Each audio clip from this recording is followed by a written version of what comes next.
We can feel the pangs of hunger, and yet this government tells us we are satisfied, and that never in Akufo-Addo's government have people gone hungry. Meanwhile, the statistics clearly show that 8 million of our citizens last year in 2023 went 24 hours without food because they couldn't afford to buy food. Meanwhile, the statistics tell us that almost 2 million of our young people are sitting at home. They are not in school, they are not in education, they are not in training, and they are not in employment. They are just sitting at home idle. And most of them are still living in their parents' houses because they don't have an income to be able to start a life of their own. The statistics tell us that unemployment has risen from just above 8% in 2016 to 14.7%. And yet, they say things have never been this better. And they have the audacity to compare themselves to our first president, Osajifo Dr. Kwame Nkrumah. How can you compare this useless government that has led Ghana into such crisis to the government of Kwame Nkrumah?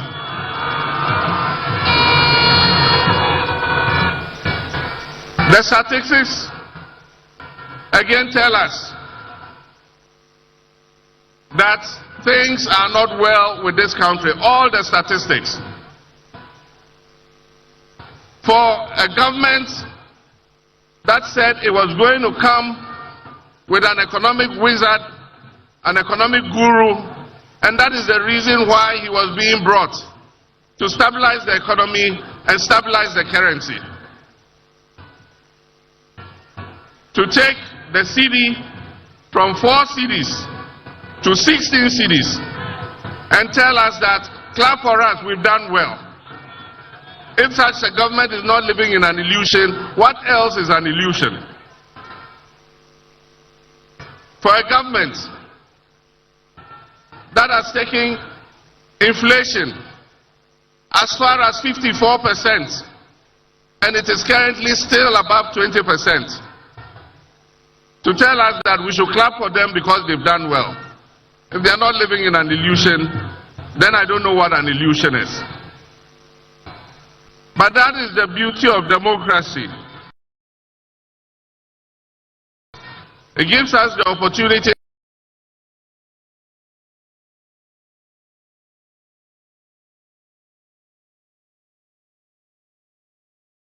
every 4 years to make a change. And the time has come for us to make that change.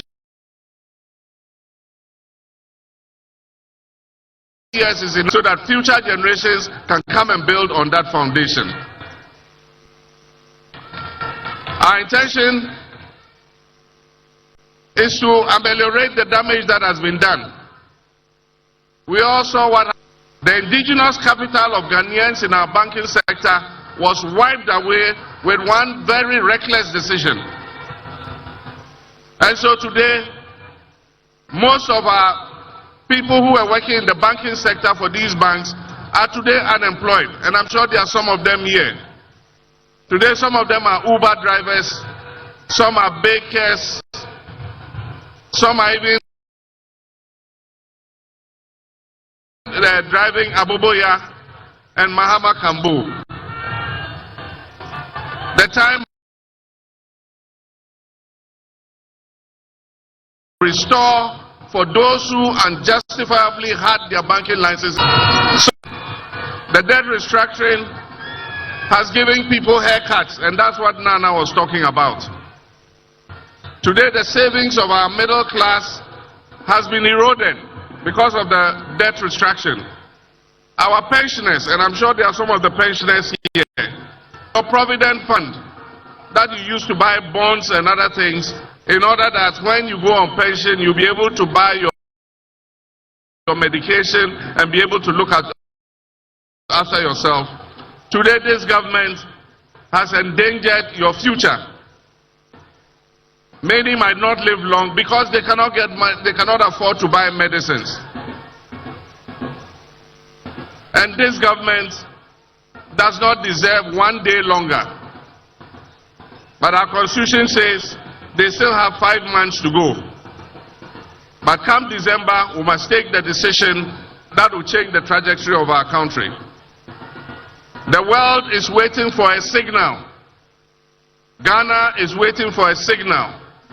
Investors are all holding on because they want to see what will happen in Ghana. We must take a decision on 7th December that shows the world that we are serious people. And that we know that our country needs a turnaround. And so 7th December, let us all make sure we come out in our numbers and we vote so that we move this government out. Let us not lose hope. Let us have hope.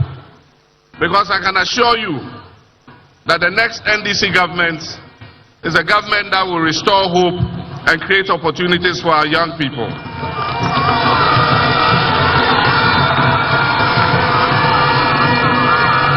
NDC has the men and the women.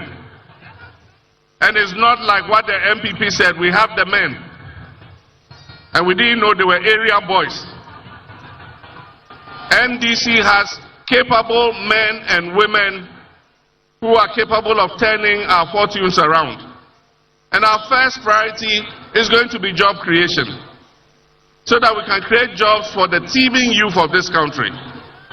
And that is why I'm proposing the 24-hour economic policy.